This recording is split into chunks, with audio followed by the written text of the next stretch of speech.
وہ مجلس خبرگان ہے، دا کونسل آف ایکسپرٹس، مجلس خبرگان. یہ در حقیقت 88 مجتہدین کا ایک پینل ہے. اس کے جتنے اراکین ہیں سارے مجتہد ہوتے ہیں، فقیہ ہوتے ہیں، اور ایران کے ہر علاقے کے حساب سے وہاں کی عوام، چونکہ عوام ہر علاقے کے عوام بہتر جانتے ہیں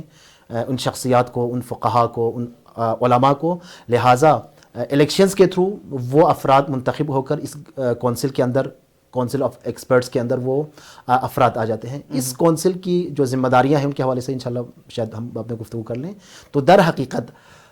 جو موجودہ ولی فقیہ ہے اس کے اوپر نظارت، کہ وہ جو کچھ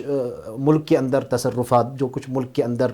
چل رہا ہے اس میں ولی فقیہ کی طرف سے جو کام، جو امور انجام دیے جا رہے ہیں ان کے اوپر نظارت در حقیقت اس مجلس خبرگان کا در حقیقت کام ہے. یعنی وہ آئین کے مطابق، وہ آئین کے مطابق، آئین میں اسی طرح سے کر رہے ہیں یا نہیں کر رہے ہیں. اور اگر ولی فقیہ کی جو ہے وہ ڈیتھ ہو جاتی ہے یا وہ اپنے منصب سے ہٹ جاتے ہیں یا کوئی بھی سانحہ واقعہ پیش آتا ہے جس طرح سے ابھی ہوا ہے، تو اس میں نئے ولی فقیہ کو منتخب کرنا اور نئے ولی فقیہ کے حوالے سے جو ہے وہ اس کو کشف کرنا، یہ در حقیقت اس مجلس خبرگان کا جو ہے وہ کام ہے. تو اس طرح سے 3 اہم ترین ادارے ہیں ایران کے اندر. اب یہ در حقیقت وہی جس کی بات ہوئی کہ جمہوریت کے تھرو، یعنی عوامی ووٹنگ کے ذریعے سے یہ تینوں ادارے قائم ہوتے ہیں.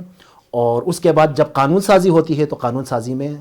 یہ دیکھا جاتا ہے کہ چونکہ ہر قانون اسی شورائے نگہبان میں جاتا ہے، اور شورائے نگہبان یہ دیکھتی ہے کہ یہ قانون کہیں اسلام سے اور اسلام کے جو اصول ہیں ان سے کہیں متصادم تو نہیں ہے. اور اگر کوئی قانون اسلام کے اصولوں سے متصادم ہو تو شورائے نگہبان کے پاس جو ہے یہ اختیار حاصل ہے، اس کے پاس اختیار موجود ہے کہ اس قانون کو وہ رد کر سکتی ہے اور اس قانون کو دوبارہ پارلیمنٹ میں بھیج سکتی ہے کہ پارلیمنٹ سے کہے کہ آپ دوبارہ نظر ثانی کریں. تو اس طرح سے بڑا جو ہے اسلام کا اور جمہوریت کا ایک حسین امتزاج جو ہے وہ ہمیں یہاں ایران کے اس پورے سسٹم میں ہمیں دیکھنے کو ملتا ہے. یعنی اگر ہم کہیں کہ جو آئین ہے ایران کا،